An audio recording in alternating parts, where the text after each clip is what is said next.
Okay, you guys, what is up? The king of lightning is here today to do Hunter x Hunter, one of the greatest shonen of all time. Chapter 348 review. Yo, Sayu! Yeah! Oh, yeah. Sayu! He was caught. Kurapika had his nen chain ball. I forgot what it was called, whatever, we're gone. He just has it. It's just going back and forth. All of a sudden, he sees Sayu's face. He's like, you, like an Uncle Sam shit, man. That's crazy. I'm like, out of all the people, I mean, I would have expected, what's the girl's name? Cluck. I think her name is Cluck. Her. I would have expected her, as opposed to fucking Sayu. I'm like, fucking Sayu? Like, seriously? What? This the one? No. That's crazy. But it's the truth, man. Even Gero, the snake chick, or the dragon guy, Borto, whatever his name is, right? The dragon dude. But no, Sayu, monkey. Jeez. God, he's a traitor. Like in the recent movie, The Dawn of the Planet of the Apes. He's fucking Koba. Apes. Apes. No hurt. Apes. Shoot, like, what the fuck? Oh, by the way, spoiler alert. So, yo, man, this, wow, whoa. So, the chapter, in a nutshell, and I got my panels here, what it is, was we don't get to see the third party. The third party is like chairman, no, the third party is beyond Atero's group. But we're getting to see the party that is the Kakin and the princes and the bodyguards of the princes and what they're doing and how they're working together with the Hunter Association. But the Hunter Association themselves are focusing on the other party being, of course, beyond Atero's party. So what we find out is that when it comes to, because let me start here, when it comes to the bodyguards of the princess, and this was the, this is probably the section where the second most dialogue takes place, alright? The most exposition. And you basically have the bodyguards talking about how most of the princes have their bodyguards working in cohesion with the Hunter organization. And they actually take part, or a lot of them took part in the Hunter exam. And the task at hand was to not lie, to not have any secrets, was to just basically, because we find out that these princes, they want to kill each other. And apparently, according to the first prince, Benjamin, right, this big, burly motherfucker, muscles for days. This guy had a lion and a chokehold. Straight muscles, alright? Argo Golski status. Like, yeah. I'm like, what the fuck? Apparently, the current emperor of Kakin, he stated that the one prince that survives this mission will be the next emperor of the country. I'm like, shit, damn. Whoa. There's a lot of princes. There's a lot. So, there's this internal feud between the princes. And you can expect, on the way to the Dark Continent, several of them will die, easy, via means of assassination. Well, okay, fine. Truth be told, all their deaths are going to be classified via under assassination. But probably, let's get more specific here. Poison, backstabs, thrown off the damn ship somehow, like they drowned, something like that. So, basically, they're going to die. A lot of them are going to die. And the point here, well, no, technically only one will survive. So yeah, the vast majority of them will die, the princes. But when it comes to the bodyguards, they are assigned 15. And I think the Hunter organization were informed of the feud between the princes, and then you have one of the princes fail completely in having his men pass the exam of the Hunter organization. And also, we have two of the princes not send their guys there in the first place. Benjamin, being the first prince, he was one of the guys who didn't send his men over there. Because apparently, in his mind, according to the prince that we follow, I forgot his name, but the prince that we follow the most, he is letting us know that apparently Benjamin, when it comes to his boys, Benjamin feels that his boys are too good. And why bother with the Hunter Association examining his men?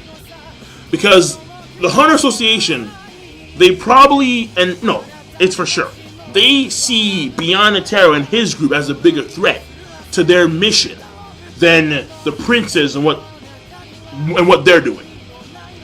But in the case of Kurapika, because he's the only person within the Zodiac that considers the princes to be more relevant because of that guy and the eyes that he has. He has the eyes of the Kurta clan, a shit ton of eyes. So clearly, Kurapika has more incentive to care about what the princes are doing in their feud as opposed to Beyond the Terror. Regardless, though, the point here is that one of the princes, even though he's going to have his bodyguards probably in the giant whale ship, they're not going to have the approval of the Hunter Association, whereas the other princes will have it. Aside from, so basically 3 out of the whatever princes are not in a good position. The rest are okay when it comes to the Hunter Association. And keep in mind that when it came to the bodyguards, when it came to the Hunter exam itself, the exam was actually created for the purpose of finding individuals who would be useful for this current mission. So, and also weeding out those who were trying to infiltrate and be assassins in order to assist Beyond the Terror and his group. That's why you had guys like Muhel, and there's another individual, some biochemist. He's not an assassin, I think, but he's someone of great importance to their party. Yunde, biochemist. And apparently he is very important, he has a lot of weight within the current world of Hunter x Hunter. However, because he failed the exam, he ain't hopping on board, because Kurapika caught his ass. Now, there's also talk about Kurapika's abilities as well. So the beginning of the chapter has detail on Kurapika's powers, and how when it comes to that ability of being able to tell who's lying or not, this ability raises exponentially when he has his Emperor of Time state activated, when his eyes turn crimson. And that makes perfect sense, because each one of his categories is raised to the highest percentage, 100%. So obviously, that ability would also raise to its max powers. And in a regular circumstance, without his Emperor of Time being active, he would have to be in front of the person to actually tell if that person was lying or not. But because his Emperor of Time is activated, he can tell by simply looking at a monitor. Very impressive. So in this sense, you have Cal, Mizai?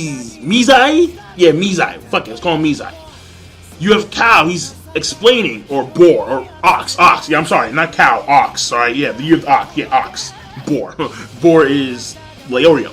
So we have Mizai explaining that your ability was meant for this. Like, at least that's the way it seems, because right now you are saving us in a lot of ways.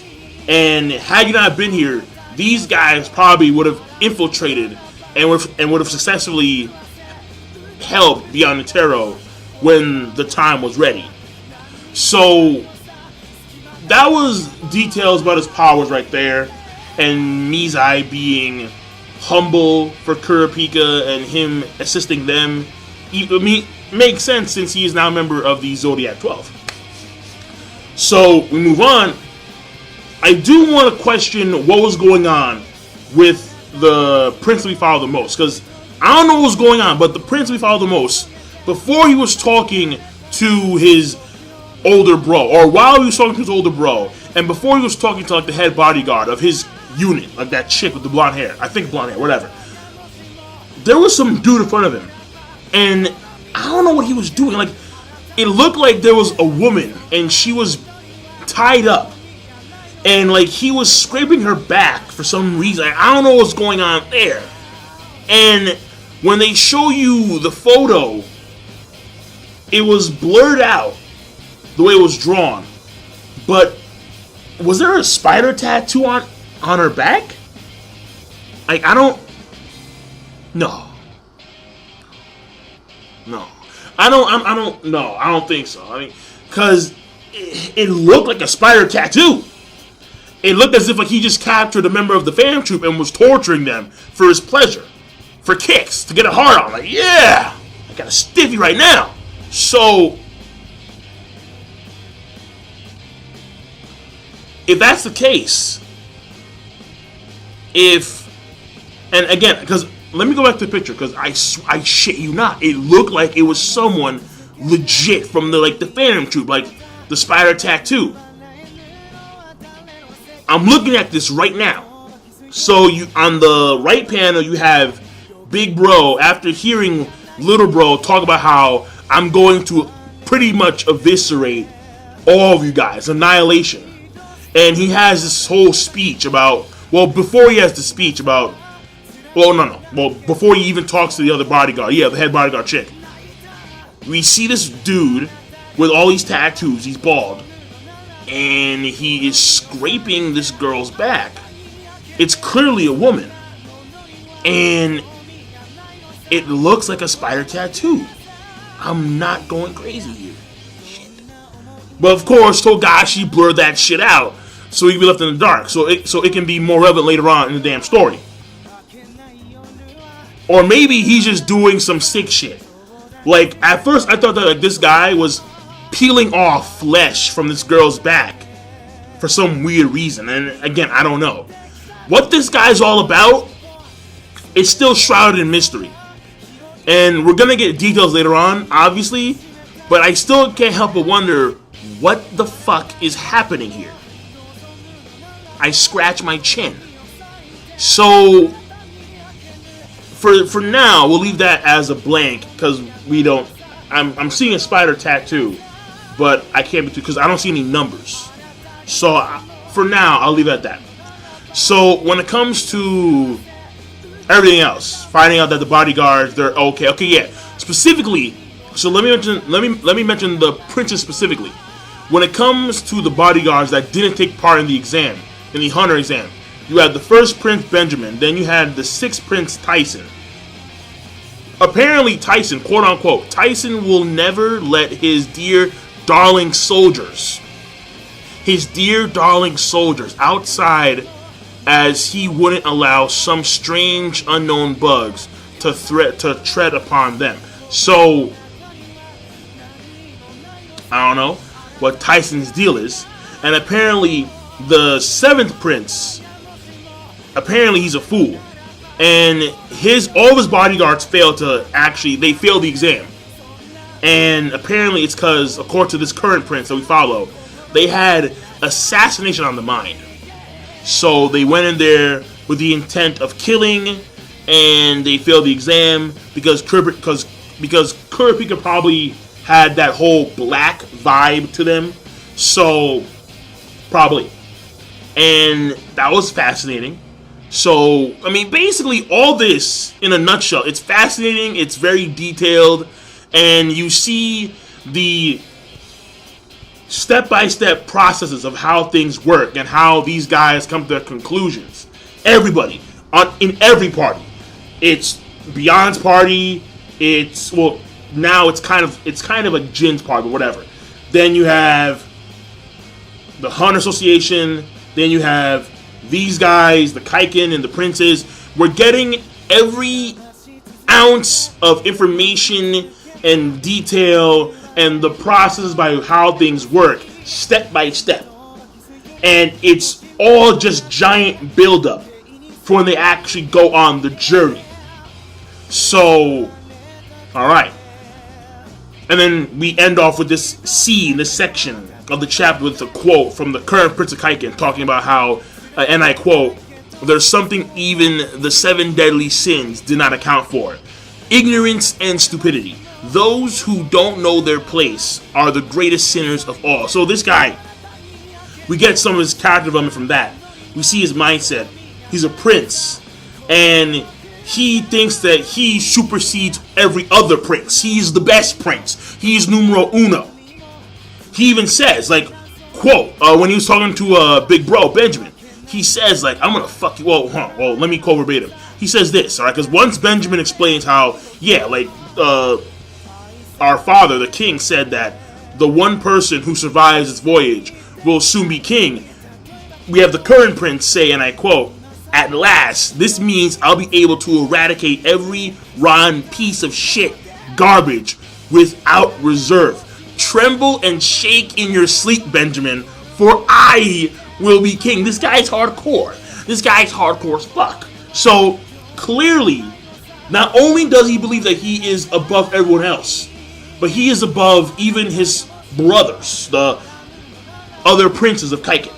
And he calls them garbage. So this dude already thinks that he's the king himself. So, hey, you know what, man? It's arrogance, obviously. But is it misplaced? We'll have to wait and see. He could be extremely powerful. Again, if that's a Phantom Troop member that he captured, oh yeah, then he's big time powerful. So we'll wait and see. Now, the last part of the chapter, alright? Which is probably the most surprising part of the chapter. The most surprising, you're like, yeah, no, oh, Sayu, fucking, no. Alright. The thing here is this, man. So, we go back to Kurapika and Mizai, alright? Ox.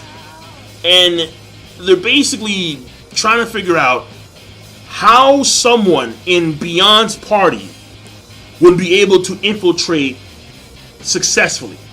And the case would be if they had a person who had similar powers to Kurapika's powers, who could erase memories, who could do something along those lines, and thereby successfully allow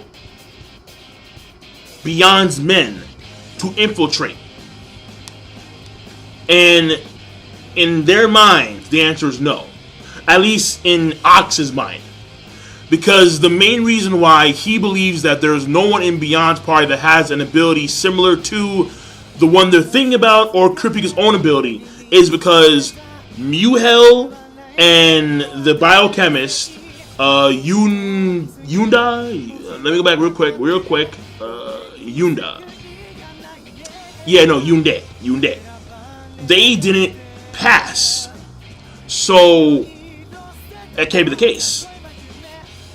So, now, he goes back to, when I think about it, and how you have the person who was actually on Beyond's side, Pariston, among the Zodiac, just doing Pariston shit. And how he, when he actually became chairman, stepped down immediately and let Cheeto become chairman. And he left. He didn't become vice chairman, he just left. The thing is that he must have confidence in someone else who was among that party. So now that Beyond, because in this sense, they're trying to snuff out any person who has connections to Beyond's party, who would help Beyond, and who would backstab them in the process. They're trying to weed this shit out. Because you cannot afford to have people like them in your group when you're facing off the Dark Continent. That's the last thing you want. The Dark Continent, we saw it. It's scary as fuck. Bryon, enough said. No. You can't have, you gotta be focused on Bryon.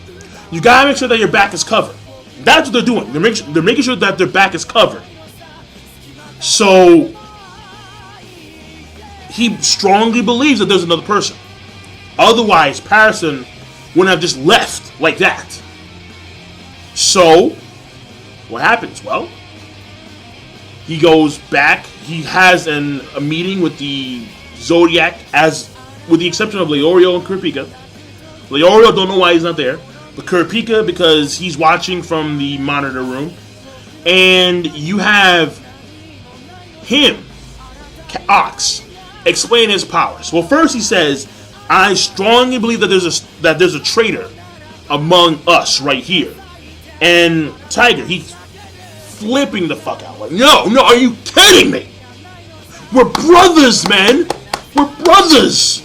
Apes do not hurt apes. Fuck. So, obviously, he's like, alright, fine. So, if you believe that, then there should be no qualms in showing your powers. And we have dialogue beforehand. Very detailed dialogue explaining how, when it came to their abilities, Ox knows the abilities of those who are actually a part of his clique, like his party. And what that party is basically, apparently within the Zodiac, there's subgroups. With the exception of Patterson and Jin. Because apparently Patterson, he just did what the fuck he wanted to. Alright? Patterson did Patterson shit. And Jin did Jin shit. Apparently Jin is dubbed as the floating idiot. He's an idiot. Just doing his own shit. Like, I'll come by like once in a while, just have some fun, and I'm out. Peace. Deuces, bitches. But when it came to the other parties that resided, there was a party of the Rabbit Girl, Cluck, and Sayu. It was the Snake Girl, Gero, Tiger, and the horse guy, I forgot his name. And then the rest were pretty much like, I would assume that these guys are the oldest among the Zodiac, like Cheetle, Ox, Butobi, the dragon guy, Ginta, the most faithful to Tremonotero. That's my assumption. Those four. But he knows the powers of them. Like, to a certain detail. More so than he knows the powers of the other guys. He knows a little bit about the other guys, like Cluck and Tiger. Those who are not among of his subgroup within the Zodiac. But he knows more about the guys who are actually in his group. So now he reveals his powers to everyone. And obviously it's going to help them in the long run when it comes to them actually going into the Dark Continent. Because if you know what a person's powers are, you can take into account certain situations based on a person's power within a place as dangerous as the Dark Continent. So obviously, to know that person's power is very good. Even though you risk being... Okay, well, no. Technically, you will know their power, but they will know your power. So it would be a trade-off, a fair trade-off. However, the problem here is that if there's a spy for Beyond, if they reveal all their powers, they're going to tell Beyond once they get the chance to. And also keep in mind this. Remember how in the last chapter, Sayu, he said, I can't offer you guys anything, but I can guard Beyond?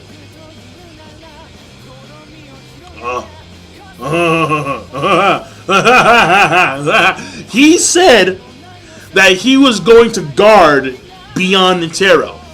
And he couldn't offer any of the groups anything else. He was on the defense group. And that was his guard. That was his job, to guard Beyond. That would have failed. Obviously. No shit. Beyond would have escaped. He would have escaped. Because Sayu's his boy. He's like, yo, man. Like, yo, I got you, man. Yeah. He's his boy. He's his fucking boy. So, he was caught. He was caught by Kurapika. Because once they see Ox's powers, what goes through their minds at that point in time initially? And I'm pretty sure Sayu was thinking, oh shit, I know his powers. And I'm gonna find out all the powers real soon. I'm gonna tell Beyond once I get the chance to. Yep. And he's gonna tell him because he was the one guarding Beyond in the first place. Yep. Alright, so I'm done. Fucking goddamn Sayu. Oh, fucking sneaky monkey. Monkey see, monkey no do good. So, overall, the chapter. It's a very surprising. The ending is shocking. The exposition is important. Most of it is. Most of the dialogue that takes place has weight. So you can't really disregard the dialogue.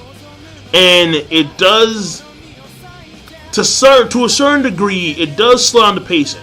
When you have that much dialogue about a particular subject, and you're analyzing every detail of that subject, you kind of have to stall the pacing and not move, because it's been like 8 chapters since the return, or 8 or 9 chapters since the return of the Hunter x Hunter manga, and we kind of want to go to dark content, like let's just go, but we need to have all this info now so we can have certain expectations of what's going to happen on the way there and when they're actually there and beyond. So that being said, the pacing is slow, but for an obvious reason. And obviously when it comes to character development, we do get big shocker about Sayu. It's probably true. I don't see why not. If Kurapika's wrong, then that's some shocking shit. But because then that would mean that if he was wrong about Sayu being the traitor, that would mean that there are people who pass the exam who are on Beyond's side, because Kurapika couldn't perceive them correctly. But I doubt he's wrong. And that was like we also got to find out from a character development standpoint the princes and how they see each other. There is no love there. At least between this prince and his fellow princess. Maybe, like, let's say Prince 5 and Prince 6 are good, they're mates. But Benjamin is like, fuck everyone else. No, I'm killing you all. We may even get to see princes tag team to take out other princes. Something like that. Who knows? But overall, the chapter, I think, is a fantastic chapter. I think it's a great plus to an amazing. And I will see you guys later. King Lightning. Rate the video, comment, subscribe. Have a nice day.